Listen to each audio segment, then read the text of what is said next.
US President Donald Trump has summoned his top national security officials to the White House to discuss rising tensions with Venezuela.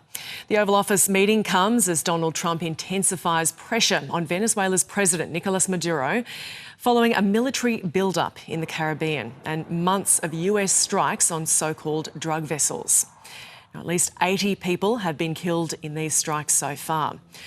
US lawmakers are pressing the Trump administration for answers after a report alleged the US ordered a follow-up strike to kill the survivors of an initial attack in September. The White House today defended the operation, adding the administration acted in accordance with the law. You said that the follow-up strike was lawful. What law is it that allows no survivors? The strike conducted on September 2nd was conducted in self-defense to protect Americans in vital United States interests. The strike was conducted in international waters and in accordance with the law of armed conflict. The president has made it quite clear that if narco-terrorists, again, are trafficking illegal drugs towards the United States, he has the authority to kill them. And that's what this administration is doing.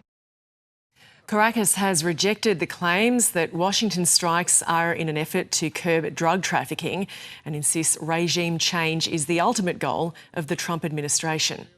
Speaking to reporters aboard Air Force One yesterday, the US president confirmed he had spoken with the Venezuelan leader, but would not disclose the contents of their conversation.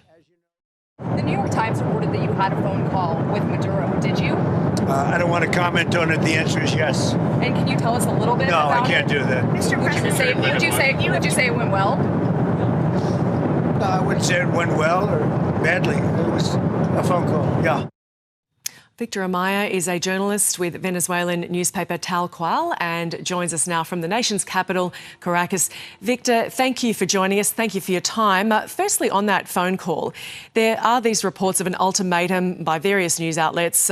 Trump has confirmed the call, as we heard there, not the substance of it. What are you hearing there in Venezuela?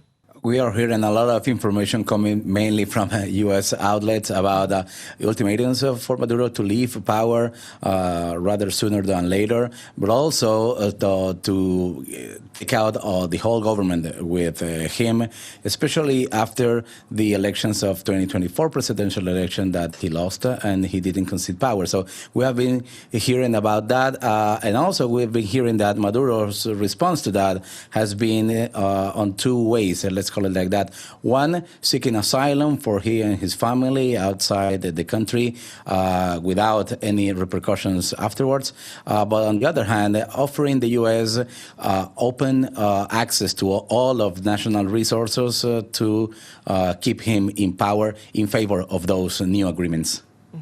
And so, I mean, it is just speculation, as we've outlined there, as to the substance of the call. But with that speculation, how are Venezuelans feeling about that?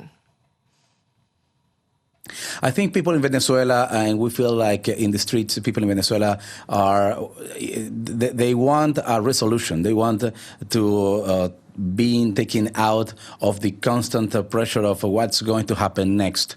Venezuela voted 70% to oust Maduro of power last year. Maduro didn't concede the election. The Venezuelan people has done everything in their civic power to substitute the people in charge of the government, and they haven't got the message quite clear until this moment. So people is now waiting for some resolution. They want something to happen. Maybe not everybody is on the same page about what to happen, but something to happen that can lead the country to a different path.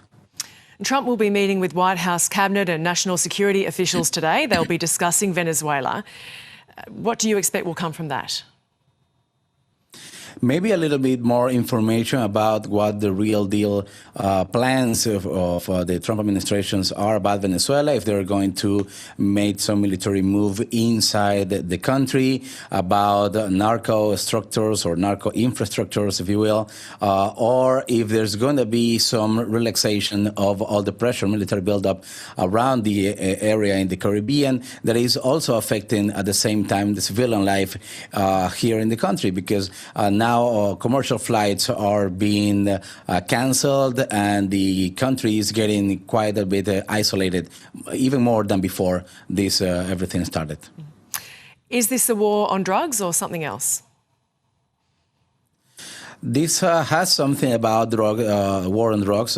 Venezuelan government has been taking part in narco business that has been widely documented. It has been opened to narco operations inside the country. There is an element of that, but there is also about security for the whole region. Venezuela has been having or hosting relationships with Hezbollah and Hamas and other groups of dangerous groups all over the world.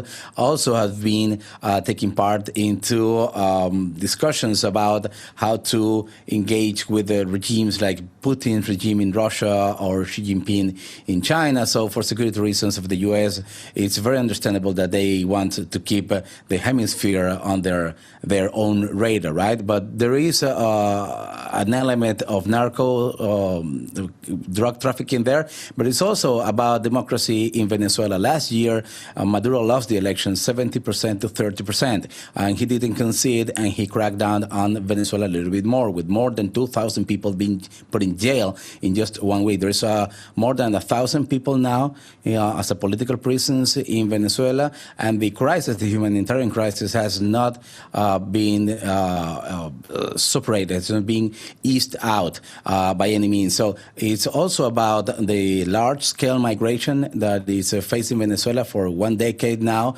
and that the country represents a threat and a danger for the whole region. And finally, as to this strike on September 2nd, specifically a follow-up strike there are suggestions from the likes of former federal prosecutor Andrew McCarthy that this could be a war crime. The footage of that is yet to be released by the Pentagon. Do we need to see that? Yes, we need to see more information about it. We need to see where this happened. There have been already 3 months since this first attack. The White House only claims that it was made in international waters, but we don't know where in the international waters did happen. We don't have any information or confirmation from the Venezuelan side. Also, we only know that there are more than 20 vessels being attacked on these 3 months, more than 80 people killed. That first attack, the whole discussion is it was one attack, then left survivors, and those survivors were killed after that first attack in a second attempt that was it can be deemed as unnecessary because it was already disengaged, the boat, and it was already with survivors there after the first attack. So yes, this is a discussion, but to be honest, this is a discussion that is being having inside the U.S. In Venezuela, our focus is on other things, to be honest.